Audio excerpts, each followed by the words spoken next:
अभी आपको बराह रास्त लिए चलेंगे जहां पर शर्जील इनाम मेमन मीडिया टॉक कर रहे हैं।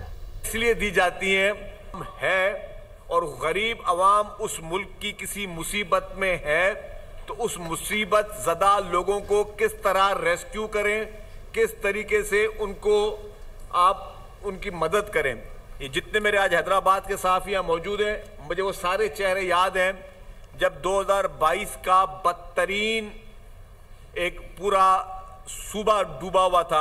आप सब लोगों ने वो चीज़ें कवर की हैं कि सिर्फ हर जगह पानी और पानी था। तो जो वर्ल्ड बैंक के वो इंचार्ज थे, उन्होंने वहाँ पे उस परसों वाली मीटिंग में फिर मुझे सवाल पूछा। उन्होंने कहा कि जब हमने उनको पूरी SPHF की ब्रीफिंग दी तो उन्होंने कहा कि आपने ये तो बताएं, ये तो आप अभी की चीज़ बता रहे हैं, लेकिन जब ये सैलाब और बरसात ये चीज़ आई थी उस वक्त आप लोगों ने क्या किया था, उस वक्त आपकी सिचुएशन क्या थी। तो फिर मैंने उनको एक्सप्लेन किया।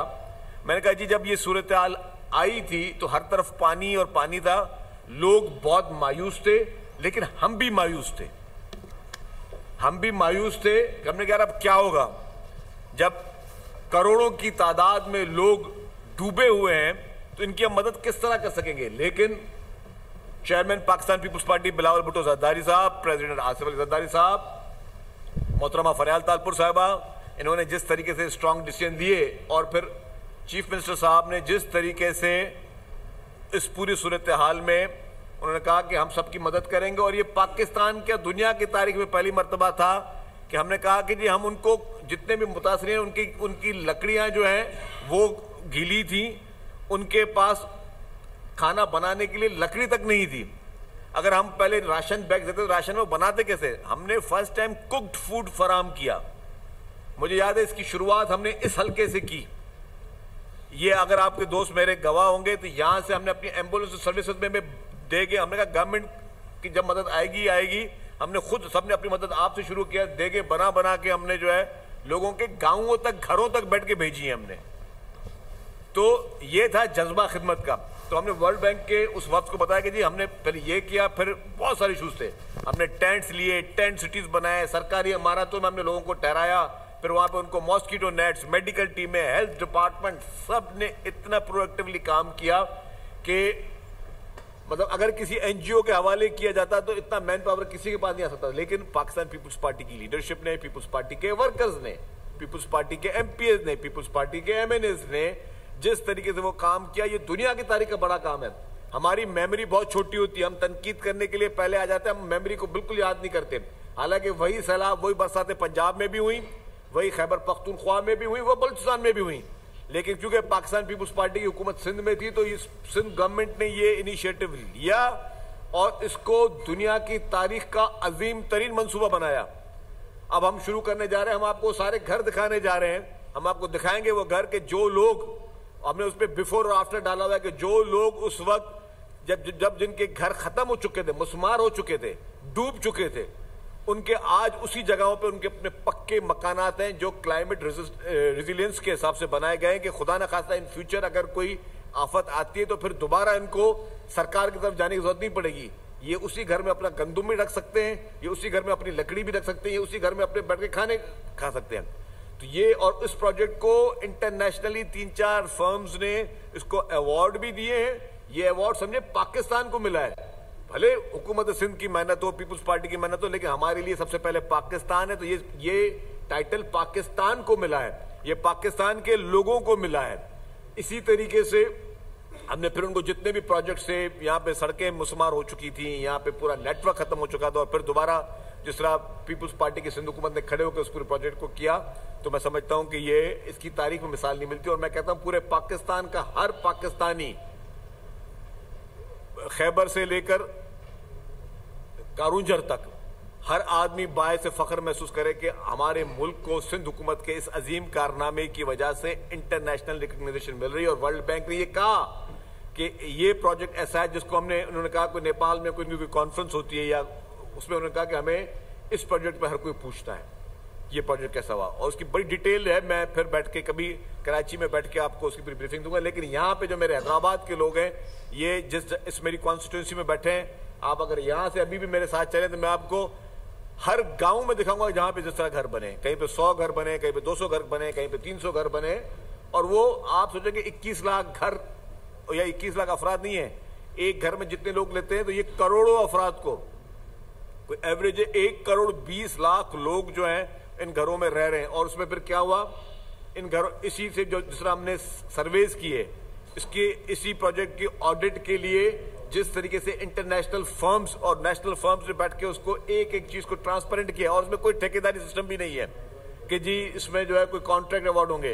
वो पैसे उस हाउस होल्ड को मिले हैं, उससे हमें मैन पावर पैदा हुआ है, हुनरमंद अफराद पैदा हुए हैं, क्योंकि उन लोगों को ट्रेनिंग्स दी गई कि अपना घर किस तरह बनाना है।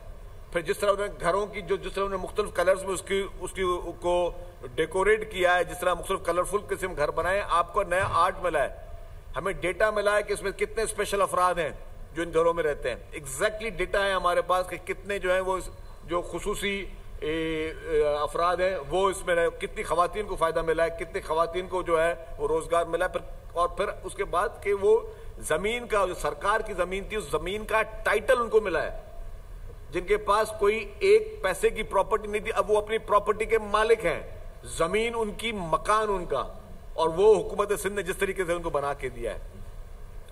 तीसरी बात, फिर उन्होंने हमने वर्ल्ड बैंक को जो हम प्रोजेक्ट्स वर्ल्ड बैंक के साथ करें हमने बताया, लेकिन अल्हम्दुलिल्लाह ये चीज साबित हो गई कि वाहिद पूरे पाकिस्तान में वाहिद सूबा पाकिस्तान पीपुल्स पार्टी का सिंध सूबा है जिसने परफॉर्म किया और इंटरनेशनली अपने आप को उस चीज में मनवाया है। चौथी बात अभी जो इंपॉर्टेंट, पाकिस्तान तहरीक इंसाफ जिसने हर मुमकिन कोशिश की कि पाकिस्तान को नुकसान पहुंचाया जाए। 9 मई को जो उन्होंने पाकिस्तान के साथ किया, हालांकि सिर्फ इमरान खान की गिरफ्तारी हुई थी, ये सब इन्फ्लुएंस आ गई और उन तमाम जजों को लाइन लगाया गया जो थोड़ा बहुत किरदार अदा कर सकते हैं। इस वक्त ज़रूरत इस बात की है कि पूरी कौम निकले, पूरी कौम आवाज़ उठाए, इसलिए कि इस मुल्क में आइन और कानून की हुक्मरानी होगी, आज़ाद दिया होगी, और इस मुल्क में वो पार्लियामेंट होगा जो पार्लियामेंट आवाम की सही मानों में नुमाइंदगी होगी। मैं आखिर में इतना कहूँगा कि पीपल पार्टी ने बड़ा मायूस किया। ये जो जुल्फ़िकार अली भुट्टो की पार्टी थी जिसका दावा है कि हमने 1973 आइन बनाया है, उन्होंने 1973 आइन को पमाल किया उनके नवासे ने और उनके पार्टी में। ये अभी जुल्फ़िकार अली भुट्टो की पार्टी नहीं है, ये आसफ जरदारी की पार्टी है। पीपल पार्टी जो है ना फौत हो चुकी है क्योंकि इनके खालिक ने जो कॉन्स्टिट्यूशन बनाया था उसको दफना दिया गया। इंशाअल्लाह हम कोशिश कर रहे हैं कि मुल्क में एक वो पाकिस्तान बनाए जो कायद-ए-आज़म का पाकिस्तान है। क्या आप ऐसी जमहूरियत का खाका पेश करने जा रहे हैं जो फैज़ हमीद की सरबराही में 10 साल पार्लियामेंट को देने जा रही थी? या इक़्तिदार कौन सा ऐसा चाहते हैं? वो कौन सी जमहूरियत थी जब फैज़ हमीद पार्लियामेंट चलाते थे, तब उस जमहूरियत के खिलाफ आप कभी नहीं निकले, अब क्यों पार्लियामेंट और सियासतदानों के खिलाफ? देखिए, हमने वाज़ेह बात की है कि आइन की बालादस्ती ये है कि तमाम इदारों की जो जुरिस्डिक्शन है, जो पैरामीटर्स है, उसके अंदर काम करे। जो भी होगा आइन के अंदर पार्लियामेंट का जो किरदार है वो पार्लियामेंट अदा करे, फौज का जो किरदार है फौज अदा करे, अदलिया का जो किरदार है वो अदलिया अदा करे। जैसे वफाक में आपके खिलाफ इंतकामी कार्रवाइयाँ होती हैं, वैसे सिंध में भी अपोजिशन के खिलाफ इंतकामी कार्रवाइयाँ होती हैं। तो क्या जो आपके वफाकी हुकूमत के साथ मुज़ाकरात चल रहे हैं, आप सिंध हुकूमत जिनके साथ इंतकामी कार्रवाइयाँ करती है जिसमें आप सिंध के मामला भी रखेंगे? दूसरा ये बता दें कि आप आए थे इनसे इत्तेहाद करने, क्या इत्तेफाक हुआ है वफाकी हुकूमत के खिलाफ? देखिए, इस पे हमारी अंडरस्टैंडिंग बन गई है, बाकी निटी-ग्रिटी हम आपस में तय करेंगे। रात को भी हमारा एक दूसरा बैठक है, उनसे उसमें भी मज़ीद डिटेल डिस्कस होगी। और इस वक्त तो आपको पता है हमारा लीडर इमरान खान जेल में है, हमारे सैकड़ों नहीं हज़ारों के तादाद से हमारे वर्कर जेलों में हैं। और इस तरह अभी सिंध में भी उन्होंने इंतकामी कार्रवाई शुरू की है। नेब को इस्तेमाल किया जा रहा है, FIA को इस्तेमाल किया जा रहा है, डराया धमकाया जा रहा है। ये डर और खौफ से कोई डरेगा नहीं। इंशाअल्लाह हम उम्मीद रखते हैं कि इस जद्दोजहद में पूरे पाकिस्तानी कौम और सिविल सोसाइटी आ जाएंगे। आप ये बताइए कि आप क्या समझते हैं कि क्या अदालती जंग लड़ने से आप इमरान खान को बाहर ला सकते हैं, या कोई अवामी सतह पर कोई ऐसी मुज़ाहिमत या कोई? देखिए, हम अवामी जद्दोजहद भी करेंगे और अदालती जद्दोजहद भी करेंगे। हम तमाम आईनी और कानूनी रास्ते अपनाएंगे। आपका जो इत्तेहाद है वो हुकूमत के खिलाफ है, अगर तो क्या हुकूमत के खिलाफ कोई मुल्क गिर तहरीक आप चलाने जा रहे हैं कि इस चैंपियंस ट्रॉफी इंग्लैंड का ऑस्ट्रेलिया को जीत के लिए 352 रन का हदफ। इंग्लैंड ने मुकर्ररा 50 ओवर्स में 8 विकेटों के नुकसान पर मजमूई तौर पर 351 रन बनाए। इंग्लिश टीम चैंपियंस ट्रॉफी में सबसे ज़्यादा रन बनाने वाली टीम बन गई। इंग्लैंड की जानिब से बेन डकेट 165 रन बनाकर टॉप स्कोरर रहे, जबकि जो रूट ने 68 और जॉस बटलर ने 23 रन बनाए। जेमी स्मिथ ने 15 और फिल सॉल्ट ने 10 रन बनाए, जबकि ऑस्ट्रेलिया की जानिब से एडम जंपा ने 2 विकेट्स हासिल की।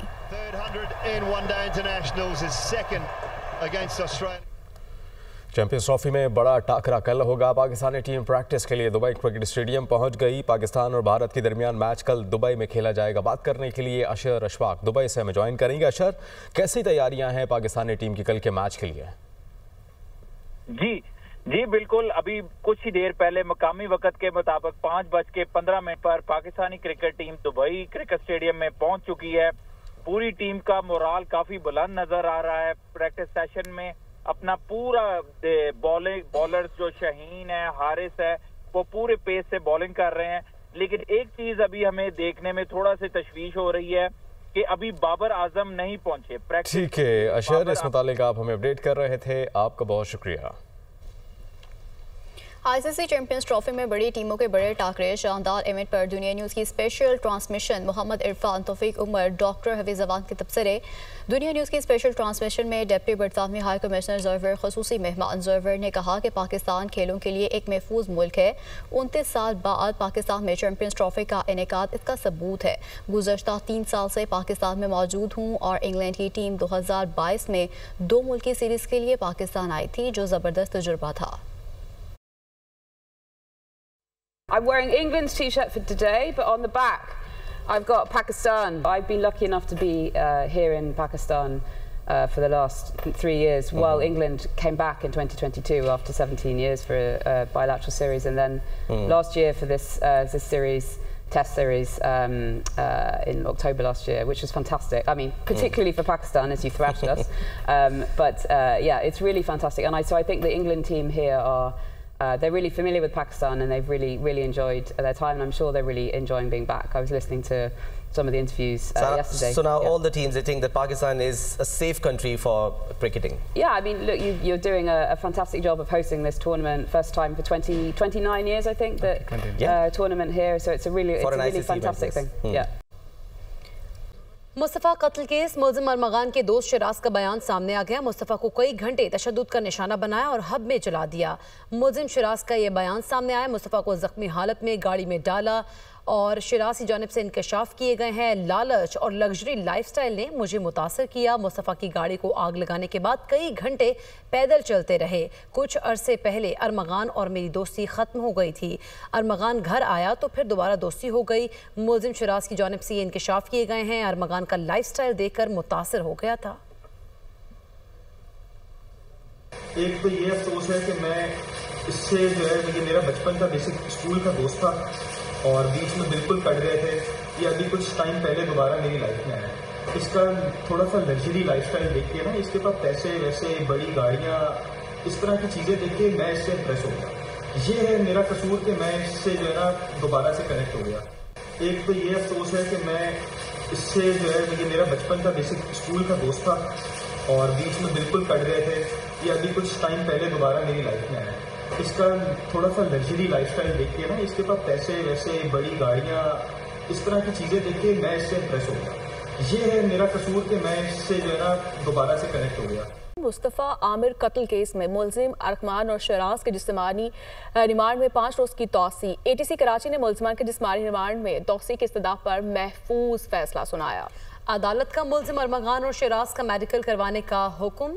मुस्तफ़ा आमिर कत्ल केस, मुल्ज़िम अरमगान और शिराज की जिस्मानी रिमांड में 5 रोज़ की तौसी कर दी गई। ATC कराची ने मुल्ज़िमान के जिस्मानी रिमांड में तौसी की इस्तदा पर महफूज फैसला सुनाया। इसी पर बात करेंगे। अब्दुल हसीब खान हमारे साथ मौजूद हैं। अब्दुल हफीज़ खान, बताइएगा मज़ीद तफ़सीलात से मुताल्लिक़। हाँ जी बिल्कुल, इंसदाद दहशतगर्दी अदालत में मुस्तफ़ा आमिर कत्ल केस में मरकज़ी मुल्ज़िम अरमगान और शिराज को जो है वो पुलिस की जानिब से रिमांड मुकम्मल होने के बाद अदालत में पेश किया गया। दौरान समाअत तफ्तीशी अफसर की जानिब से पेशरफ रिपोर्ट पेश की गई। तफ्तीशी अफसर ने अदालत को बताया कि जो मकतूल है मुस्तफ़ा आमिर, उसकी कब्र कुशाई 21 फरवरी को मुकम्मल कर ली गई है और कब्र कुशाई के बाद जो है वो नमूने हासिल करके जो है वो उसको जो है वो मज़ीद जांच के लिए जो है वो भेज दिया गया। इसके साथ साथ डीएनए मैच होने के बाद अगर जो है वो उनका डीएनए उनकी वालदा से जो है वो मैच होता है तो उसके बाद मय्यत वर्सा के हवाले की जाएगी और इस हवाले से जो कार्रवाई थी वो मुकम्मल की जा चुकी है। अदालत में जो है एक और चीज़ भी है वही थी कि जो मरकज़ी मुलजिम है अरमगान, वो अदालत में बयान देते हुए एक दफ़ा फिर बेहोश हो गया और पुलिस की जानिब से उसको फिर कमरा अदालत से निकाल कर पुलिस मोबाइल में बाहर मुंतकिल किया गया और वहाँ पर उसको होश में लाने की कोशिशें की गई। तो आज पूरे दिन की समाअत के दौरान जो पुलिस की जानिब से पेशरफ रिपोर्ट पेश की गई, जिसके बाद पुलिस ने जो है वो 5 दिन की तौसीक़ की है और इसके साथ साथ दोनों मुलजिमान के मेडिकल करवाने का हुक्म भी दिया है। जी।